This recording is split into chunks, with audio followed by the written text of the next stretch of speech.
en las fobias o en la fobia, mejor, en singular a las matemáticas, y por eso tenemos hasta ahora a una experta con la que queremos desarrollar ese tema. Ella es Adriana Buzón, orientadora de Kumon. Bienvenida a Caracol Ahora, Adriana. Muchas gracias, Alejandra, por la invitación. Bueno, esta celebración, Adriana, del Día Internacional de las Matemáticas tiene una motivación muy importante y es justamente, y valga la redundancia, es reconocer la importancia de las matemáticas en nuestras vidas. Pero ¿por qué, entendiendo lo importante que son, no sé, para la lógica, para la vida diaria, por qué algunas personas o algunos niños también en su etapa académica logran desarrollar o llegan a desarrollar fobia por las matemáticas? Así es, las matemáticas hacen parte fundamental de la vida de todas las personas. Em, pero muchas veces ese miedo o esa fobia o esa aversión que puede existir a las matemáticas viene de muchos factores. Uno de ellos puede ser, por ejemplo, si hemos tenido malas experiencias en el ambiente escolar, si de pronto el docente con el que estábamos aprendiendo matemáticas tal vez no tenía la mejor vocación de enseñanza, si de pronto nuestros compañeros de clase eran mutadores, entre comillas, y hacían comentarios que nos hacían sentir inseguros frente a nuestro conocimiento, nuestro desempeño, puede empezar a generarse ese tipo de fobias. Podemos desarrollar quizás ansiedad cuando tenemos que presentar un examen o una tarea. Usualmente evitamos a toda costa el ingresar a un salón de clases sabiendo que la asignatura que vamos a estudiar es matemáticas. De pronto decimos, me duele la cabeza, me duele el estómago. Todos estos son síntomas de que está existiendo un miedo o una fobia a las matemáticas. Pero para mí, desde mi perspectiva, creo que el modelo de educación tradicional, que es un modelo pensado para la educación colectiva, lastimosamente no nos está brindando una buena experiencia para el aprendizaje de las matemáticas, precisamente porque no estamos observando las capacidades que tienen nuestros estudiantes como individuos. Entonces se espera que el estudiante o que el grupo de estudiantes marchen todos al mismo ritmo y no todos aprenden a la misma velocidad. Mire, yo quiero resaltar un dato que tengo por acá. Dice, investigadores señalan que entre el 3% y el 5% de los niños experimentan ansiedad matemática. Además, es una condición que también se presenta en los adultos, particularmente, personalmente, al principio de mi edad académica también tuve muchas dificultades con las matemáticas, pero no tanto como con la materia como tal, con las operaciones, sino con el modo de enseñanza de mi mamá, que era bastante drástica con por ejemplo, cuando llegamos a las tablas de multiplicar, eso era con regla en mano y bueno, 1 por 1, 2 por 2, 8 por 9. Entonces, por supuesto, a uno le genera una situación como crítica a la hora de uno enfrentarse a estas operaciones matemáticas y demás. Ya hablaba usted de la pedagogía. ¿Qué alternativas hay entonces actualmente y entendiendo cómo está el modelo educativo en ese momento para evitar que se generen más casos de fobia a las matemáticas? Y también ahorita hablamos desde las casas, particularmente partiendo del ejemplo que yo acabo de dar. Sí, digamos que en este momento hay muchas alternativas que podemos aprovechar como padres para hacerles ese trabajo un poco menos traumático a nuestros hijos, viniendo de esas experiencias que en lo personal pudimos tener.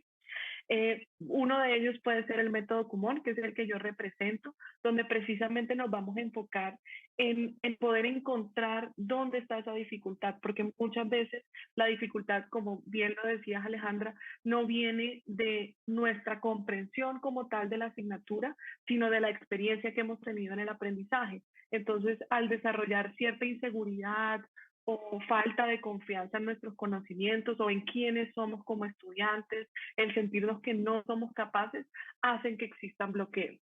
Entonces creo que lo más importante es encontrar una herramienta que nos permita consolidar conocimientos, explotar al máximo nuestro potencial de aprendizaje y sobre todo desarrollar autoconfianza, el considerarnos que somos personas competentes y que tenemos todas las herramientas necesarias para poder enfrentar ese tipo de retos como son las matemáticas. Hablando un poco de tu experiencia personal, me parece muy importante empezar a cambiar el lenguaje que manejamos con las matemáticas, cambiar o hacer una migración un poco de ese diálogo desde el miedo, desde la inseguridad, desde la ansiedad, para decir un poco, todos somos capaces, tú eres una persona muy inteligente y frente a este tipo de retos podemos encontrar alternativas que funcionen para ti como individuo. No nos podemos empezar a comparar con otros compañeros que quizás tienen un poco más de facilidad para la comprensión de los temas en matemáticas, porque no todos somos iguales, no todos aprendemos al mismo ritmo. Y muchas veces, en el pasar de los años, yo siempre les digo a mis estudiantes, no es lo mismo el que pasa un examen sacando una nota que, como dicen, raspado, que el que sacó la mejor nota del salón. Claramente existen unos vacíos y cada vez que vamos avanzando en los grados escolares, esos vacíos pueden volverse mucho más grandes y son precisamente esos los que nos van a generar dificultad en comprensión en temas mucho más complejos. Entonces, creo importante buscar alternativas como Kumon, donde podemos ocuparnos de llenar ese tipo de vacíos y empezar a construir bajo una base un poco sólida. Desde la opción de la casa, el lenguaje es muy importante. Empezar a hablar de la importancia que ocupan las matemáticas dentro de nuestra vida diaria, porque en la vida real nadie nos va a preguntar, así como te pasaba a ti, Alejandra, a quemarropa en la calle, ¿cuánto es 8 por 9? Eso no va a pasar, pero resulta que de pronto si nosotros vamos a una tienda con un billete grande, creo que todos hemos vivido esa experiencia, y el tendero que tiene una capacidad de cálculo mental impresionante empieza a decirte, te doy 10 para 20, 5 para 50, y uno a veces queda como así, como que, uy, no supe qué cálculo mental hizo. Desde ese tipo de escenarios también estamos experimentando el cálculo mental y las matemáticas. Entonces es importante empezar a hablar desde un diálogo de autoconfianza, de seguridad, de decir las matemáticas son muy importantes en la vida y por eso hay que perderles el miedo que tenemos.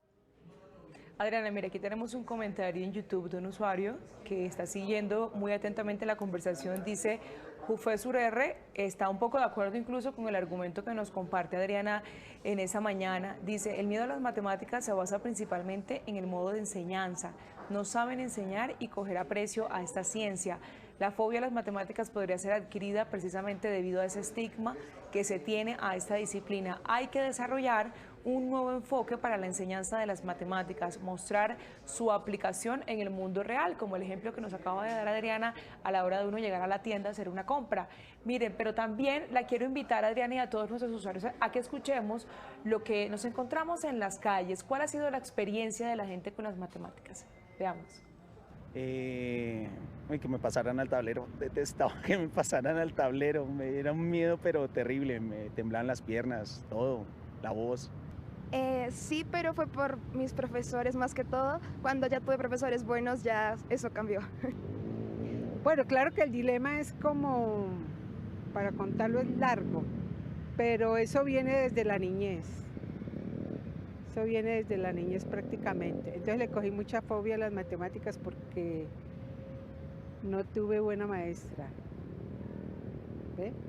Y de ahí vienen los problemas y esos continúan hasta que uno termine los años escolares. No, que me recuerde no la he tenido. De hecho me gustaban. La verdad sí. ¿Cuál? Pues no pasar las materias, pero pues normal, eso ya como que me colaboraba un compañero. El miedo a las matemáticas es definitivamente entonces el común denominador, por lo menos en las personas que entrevistamos, y todos nombran a sus profesores justamente, ¿no? Sí, de acuerdo. Fíjate, Alejandra, que de esas personas que entrevistaron, que solo uno dijo que sí le gustaban las matemáticas. Eso es algo que yo vivo casi todas las semanas cuando hago el proceso de entrevista inicial, que llega a mi unidad una familia interesada en iniciar el proceso en Kumon. Yo siempre les pregunto a los alumnos cuál es su asignatura favorita y cuál es la que menos les gusta. Y usualmente me atrevo a decir que en 9 de cada 10 casos me dicen que las matemáticas no son las favoritas. Y lastimosamente vuelvo al tema del sistema de educación tradicional como está pensado. No podemos pretender tampoco que un docente que debe preparar una clase para 30, 35 alumnos al tiempo pueda tener el espacio de dedicarse de forma individual a cada uno de ellos hasta asegurarse que existe comprensión en los temas, porque hay que cumplir currículum de estudio, hay que cumplir con cronogramas de avance. Entonces, el profesor simplemente a veces pregunta, ¿quedó claro el tema? Y nadie alza la mano porque les da miedo fíjese el caso del alumno, del entrevistado que decía que le daba miedo que lo pasaran al tablero, porque usualmente en el espacio, en el salón de clases, nuestros compañeros no son los más colaboradores para que nos sintamos cómodos en el aprendizaje. Entonces, cuando el profesor preguntaba si teníamos todo claro, pues nadie alza la mano, se pasa al siguiente tema y quedan muchos vacíos. Entonces, hay que buscar alternativas que nos permitan entender las matemáticas desde el individuo, mirar de pronto qué habilidades posee el alumno en este momento para poder voltear un poquito la situación y desde esas habilidades o fortalezas que el alumno ya posee, empezar a interactuar nuevamente con las matemáticas. Yo siempre le recomiendo a mis papás, en la medida de lo posible, empezar a incorporar actividades matemáticas en la casa, sin que el alumno se dé cuenta que les estamos preguntando, por ejemplo, por las tablas de multiplicar. Yo en vacaciones les digo a mis familias, hagan concurso en la casa con la familia de cálculo mental, a ver cuál es la persona que responde más rápido a ese tipo de operaciones de sumas o restas. Si de pronto necesitamos, nuevamente el tema de la tienda, poder calcular cuánto voy a gastar y cuál es el cambio que debo recibir del tendero. Por ejemplo, calcular cuántos minutos hacen falta para que llegue cierta hora. Todo ese tipo de ejercicios que podemos llevar en el día a día nos van a permitir empezar a interactuar de forma más natural y de forma más orgánica con las matemáticas. Adriana, una última pregunta. Si ya hay un alumno, por ejemplo, en el caso de los alumnos, o bueno, también, ¿por qué no en los adultos, que ya de alguna manera manifiesta ese temor, que nunca o que no ha podido desarrollar como esa relación sana con las matemáticas? ¿Cuál es como, o sea, qué puede hacer? Es decir, ¿qué acciones puede tomar para poder mejorar esa relación justamente con las matemáticas, tanto en el caso de los niños como en el caso de los adultos? Cuando ya el daño está hecho, como quien dice. Sí, yo creo que lo más importante es encontrar un punto de inicio para estudiar las matemáticas que el alumno considere que es fácil para él, independiente de si es un niño pequeño o ya es una persona más adulta. Encontrar un punto de partida fácil va a permitir hacer crecer la seguridad y la autoconfianza que puede tener este individuo frente a las matemáticas. Si yo de entrada ya sé que estamos teniendo dificultad, por ejemplo, con operaciones con fracciones en un niño que está haciendo 4º grado, 5º grado en primaria, si ya yo sé que ese es un tema que se dificulta y yo le empiezo a preguntar sobre las operaciones de fracciones, es un niño que se va a sentir aún más inseguro en este tipo de escenarios. Pero si de pronto encontramos que el alumno se siente muy cómodo haciendo operaciones de suma y resta sencilla, pues yo puedo empezar a felicitarlo, a reconocer ese mérito que hay detrás de hacer ese cálculo mental, que aunque parezca básico, hace parte de esa escalera que son las matemáticas. Las matemáticas hay que pensarlas como si fueran unos escalones. Yo no me puedo saltar de 1 a 5 escalones porque me voy a caer. Entonces hay que subir de forma escalonada, un proceso lento, que sea paciente y sobre todo desde el reconocimiento de la labor que ya estamos haciendo como estudiantes. Y ya desde hacer crecer un poco más esa autoestima y esa autoconfianza, podemos empezar a enfrentar a ese alumno a retos nuevos. Decirle, mira, vamos a hacer esta operación hoy, por ejemplo, de fracciones. Recuerda que ya tienes las herramientas que son las 4 operaciones básicas: suma, resta, multiplicación y división. Ya tienes en tu cabecita lo que se necesita para resolver esta fracción. Vamos a intentarlo. Y hay que también perderle el miedo al cometer errores, porque finalmente de los errores es que vamos a aprender. Parte también de un poco la filosofía que hay detrás de Kumon, es decir, los errores son información valiosísima, porque nos va a permitir saber cómo podemos hacer para que el alumno comprenda de una mejor forma un tema. Entonces, desde esa retroalimentación positiva, desde la motivación de decirle, tú puedes, eres capaz, vamos para adelante, eres inteligente, tienes todas las herramientas que necesitas, esos alumnos van a empezar a perderle el miedo a enfrentarse a esas operaciones, y aunque se equivoquen, podemos también apoyarnos de esa retroalimentación positiva para decirle, bueno, hoy te equivocaste, pero fíjate que estas 2 partes del ejercicio las hiciste bien, estamos ya cada vez cerca de tener un mejor desempeño. Entonces, para mí lo más importante es empezar a cambiar el lenguaje. Importantes recomendaciones, Adriana. Gracias por acompañarnos en Caracol Ahora. Gracias a ustedes. Y a continuación nos conectamos con nuestro cine fanático Luis Carlos Ruedas, que nos tiene toda la información del séptimo arte.